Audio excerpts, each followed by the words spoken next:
నమస్తే. Welcome to Papanna ముచ్చట్లు. నేను మీ యాంకర్ పాపన్నని. ఈరోజు శ్రీకాంత్ చారి వర్ధంతి సందర్భంగా తెలంగాణ సర్వాయి పాపన్న జయంత్ గౌడ్ గారు శ్రీకాంతాచారి విగ్రహానికి పూలమాలలు వేసి నివాళులర్పించడం జరిగింది. ఆ విజువల్స్ ఏదో మా ప్రతినిధి అందిస్తారు. చూస్తూనే ఉండండి పాపన్న ముచ్చట్లు.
శ్రీకాంతాచారి వర్ధంతి సందర్భంగా శ్రీకాంతాచారి చౌరస్తాను నామకరణం చేయాలి.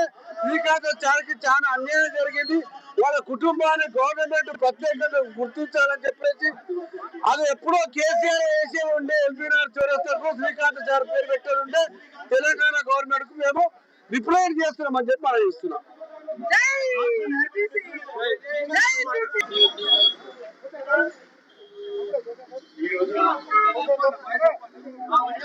సరే, కేసీఆర్ అంటే మోసం చేసిండు, ఎన్నిపోటు చేసిండు, ఆయన ప్రజలు ఇంట్లో కూర్చుండబెట్టరు.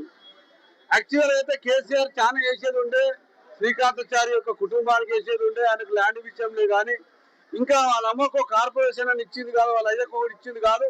10 లక్షల కోట్లు మాత్రం వాళ్ళు దాచుకురు.